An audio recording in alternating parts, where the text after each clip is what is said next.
Hey guys, before we talk to Tom Pagliarulo, let's thank one of our sponsors, Warhammer Fightwear. Check them out right now at warhammerfightwear.com. They have some of the best gear in all of mixed martial arts, especially the leggings for those ladies. Check them out, guys, at warhammerfightwear.com.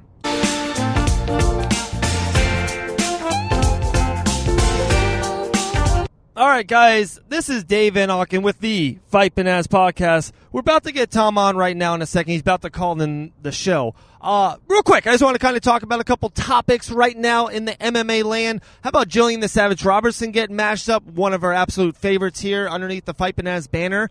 How about on FightBananas.com, Ross Markey talked about an article about what Tony Ferguson said. Tony Ferguson fought Gaethje, which we all know now. Gaethje and Nurmagomedov is booked. Can't not wait, but you never know. Just seemed like those lightweight title fights, stuff happens. So, for one, Tony should stay ready. And two, I think Conor should stay ready. But real quick, back to Tony. Tony kind of put it out there. And sometimes fighters, I think, book themselves, or they hey, they kind of were at this level and you're really at this level, or you're coming off of this fight, so come on, it is what it is. And hey, I get it. I understand that's life. No one's as big a fan usually as yourself, right? But Ferguson said two names, and he's 100% right. There's just no doubt about it. For one, Conor McGregor. Conor McGregor seems like he's been wanting to be booked in some of these Gaethje, with Nurmagomedov not getting the fight, and, maybe Masvidal or Diaz. Just seems it's been pretty murky.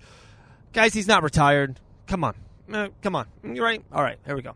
So a Ferguson-McGregor fight would be absolutely incredible. Would be insane, and you never know. Like I said, if something happens with the title of Gaethje or Nurmagomedov, maybe they make that the interim championship, or not even that. I know Conor fought Cowboy. That wasn't for any title fight, but that fight, it's a Conor fight. It's big enough. McGregor versus Ferguson in the main event on a pay-per-view, it's bigger than, the flyweight championship. Or sometimes it could be bigger than maybe the middleweight championship. I don't know. It's just, I hope he doesn't think it's below him, because it's absolutely not. Ferguson is you can argue, one of the greatest lightweight fighters in the history of the sport. And it's just weird that those guys have never been matched up. They've been around and close, and, it seems like Nurmagomedov is that constant between them.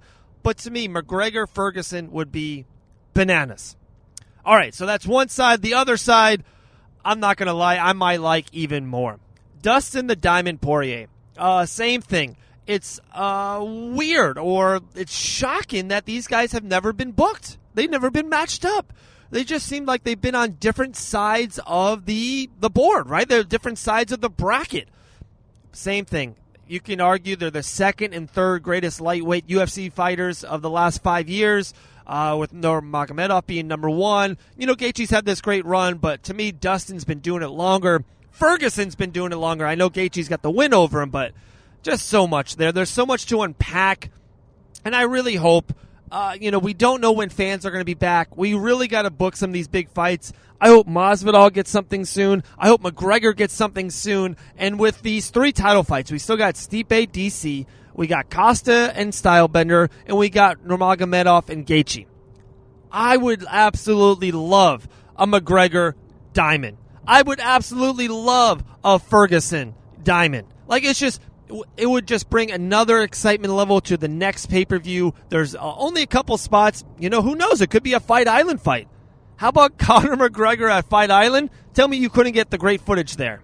So there's so much we want to unpack. We hope we hear something soon.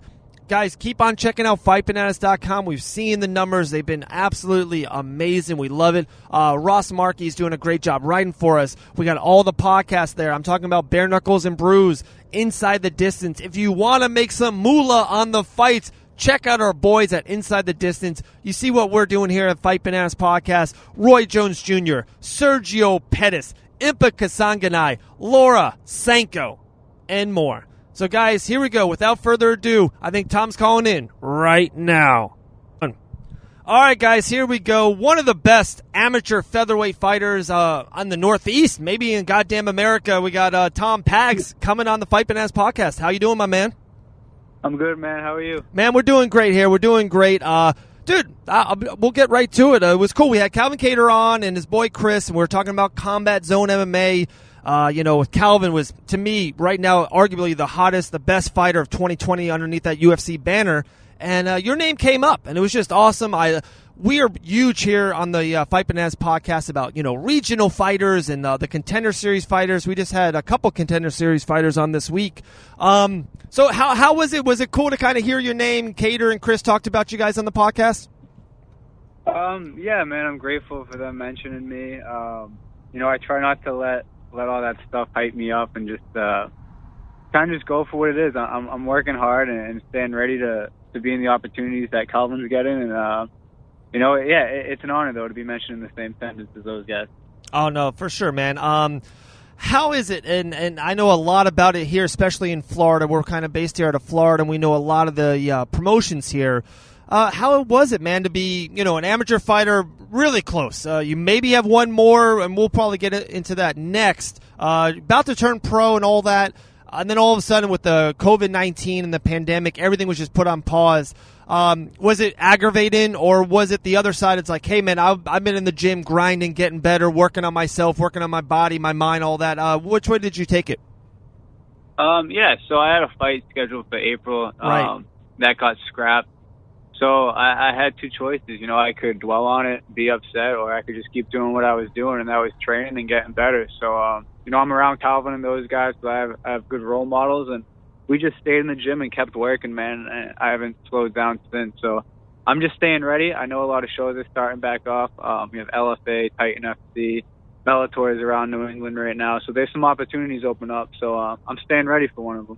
Right. You never know, man. Especially a lot of, Fight Islands. How about Chimaev getting 2 fights in 10 days, 2 wins? They're calling a lot of people up. I know, with you being just an amateur, not even pro yet, I know that. But like you said, yeah, you just never know. In the fight game, you just keep your number out there. You keep the your sources and your contacts close and just stay in shape, and you just never know.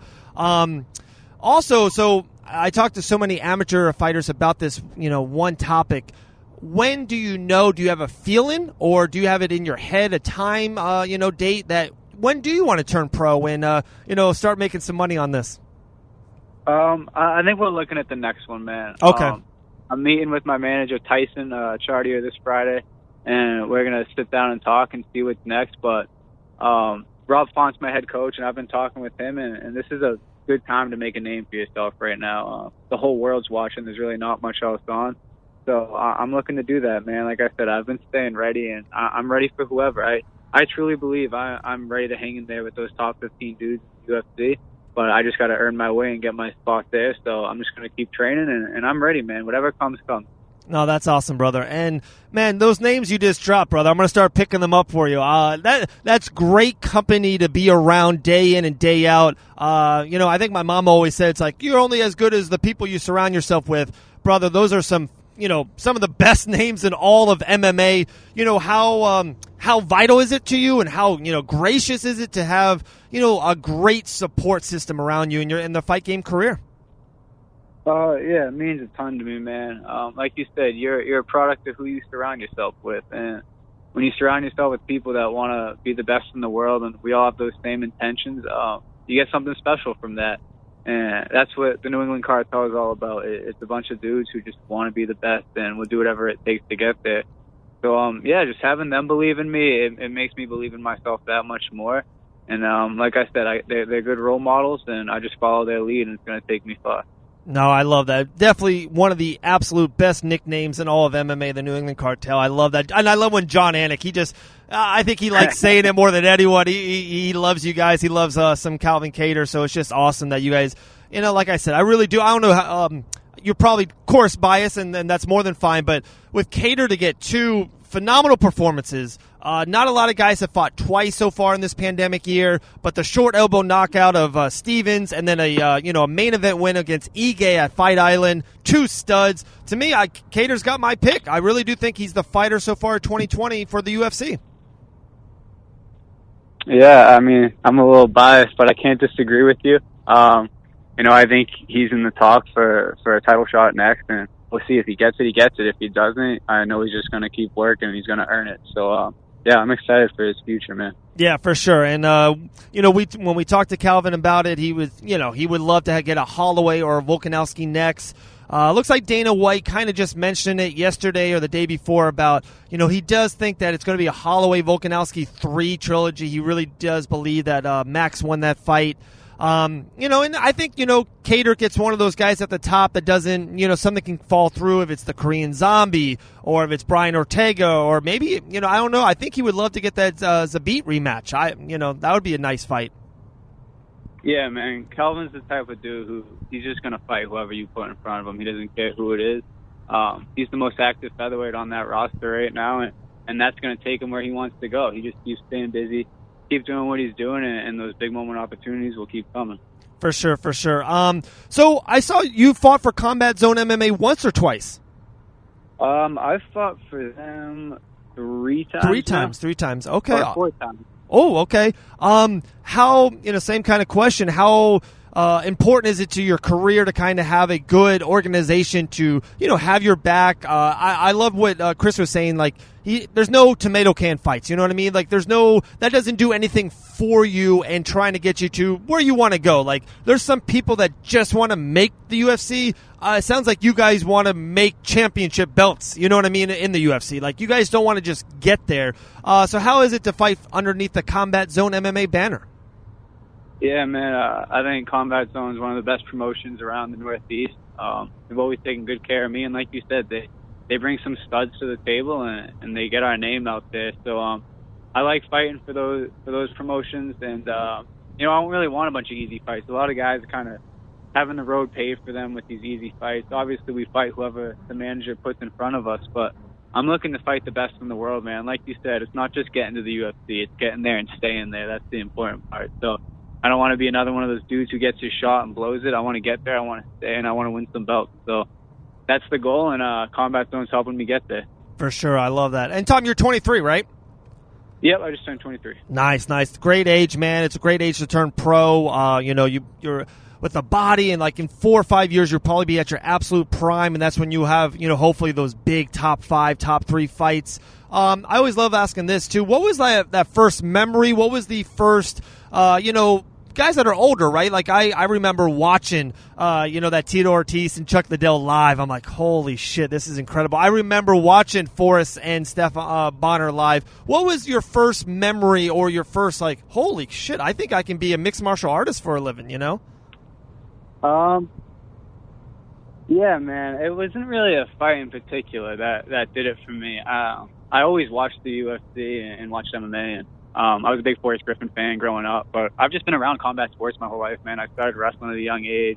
I did like traditional karate and stuff, and then a couple series of life events brought me to MMA and knowing I wanted to fight. And that's just something that's in me, man. I've always been a fighter. If you ask anyone who's known me growing up, they'll tell you Tom was meant to be a fighter. So that's kind of how I got here, and it's what I love to do, and I'm gonna be doing it and making some money soon, hopefully. Oh, that's awesome, man. The Northeast has a really rich sports community up there, especially professional Red Sox and Patriots and Celtics. Are you a fan of any of those sporting? Are you a diehard Red Sox guy? I don't get too big into other sports. Okay. It's hard to be a fighter and get caught up in a sport like baseball, basketball, but I support my city, man. Right. I support the Sox, the Pats, the Celtics. I tune in every once in a while, but my priorities are with fighting for the most part, so I don't pay too much attention to the other sports. It's so true, man. I talk to so many fighters, man, and I'll kind of get into the Roy Jones thing. I'll end it with that, but I talk to so many pros and amateurs. It's so life consuming because there's so much, you know what I mean? Like you can learn a new technique. You can always just get better, just even cardio and getting your weight and just learning and getting, you literally can grow leaps and bounds weeks or months at a time. It's so much, and it seems like a Saturday night. On a fight night, that's when everyone kind of gets together and you hang out with your guys or your girls and all that, and you kind of watch the fights. But it's true. I've heard that multiple times that it's like, I'm a fight guy, I'm a fight fan, and that's it. Like, I train all day, every day. It's life consuming for sure. Yeah, man. I mean, we're boxing, we're wrestling, we're doing jiu-jitsu, all this stuff. So I like to tune into those sports. I love boxing. So, yeah, baseball. It's hard to get into a sport like baseball when you're in a cage getting punched for 15 minutes. So it's a little more exciting. Oh, I know, but you'll charge the mound in baseball. You get suspended for 2 weeks. It's bullcrap, you know. Exactly. Talking about boxing, we're so pumped here. It was cool. Us Fight Bananas were growing exponentially day by day, but it was cool to have this little nook in our in our coffin here. We talked about the Roy Jones Tyson fight back on May 7th. We wrote about it. It was something that we had some rumors about and really ran with it, and all of a sudden it came to fruition. We had some backstage stuff that was awesome. We just had Roy Jones on the podcast. Just some really, really big things. Are you guys big fans of this fight? Are you when you say boxing, are you guys fans of their new age boxing? Are you guys going to watch Jones versus Tyson on September 12th? Yeah, man, I'm sure we'll be watching. Who doesn't want to see that fight? Right. It's interesting. You got two guys who are well in their 50s, and they're going to get in the ring for an exhibition. But from what I've seen, they're both taking it pretty serious. So, yeah, I'm excited, man. That's going to be something special. For sure. And, I try to tell the people that are younger than me a little bit, imagine if Canelo versus Fury fights, 10 years from now. It's you would, I remember watching Jones and Tyson on that Saturday night, spending $50, and they were smoking fools on Saturdays, and you never put them together. This whole dream fight and fighting outside your weight class just didn't exist back then. So this is such, to me, like a dream fight. You would never, ever assume you would see Jones Jr. versus Tyson in the same ring. To me, it's pretty iconic, I think. Yeah, definitely. It's crazy, man. It's crazy. There's so many possibilities in the fight world right now. I think McGregor and Mayweather kind of got the ball rolling for these weird fights, these crossover fights, these mixed weight fights. So it's an interesting time for combat sports right now. For sure, and it is. And one thing you said earlier, I definitely want to pick up on, and we'll wrap it up, Tom. Man, we appreciate your time. We can't wait till you turn pro. We can't wait to follow your career. We're gonna hopefully get some limelight on you for sure. There's still all these sports are on lockdown from the pandemic, and it's just been a hard time for a lot of people. But it's just been amazing the job that especially Dana White and the UFC has done with Fight Island and what they did in Jacksonville to get Calvin Kattar that early fight when literally nothing was happening. I couldn't even go to McDonald's to get something to eat, but I'm watching Kattar and Gaethje and Ferguson on that Saturday in Jacksonville. How cool is it just to be someone in the sport, and how MMA has really taken this 2020 and literally just ran with it? I feel like as a community, we've been shat on all goddamn year, and it feels like the MMA fighters and fans and promoters were like, no, we fight inside the cage and outside. We're pushing forward. How's it feel to be underneath that community?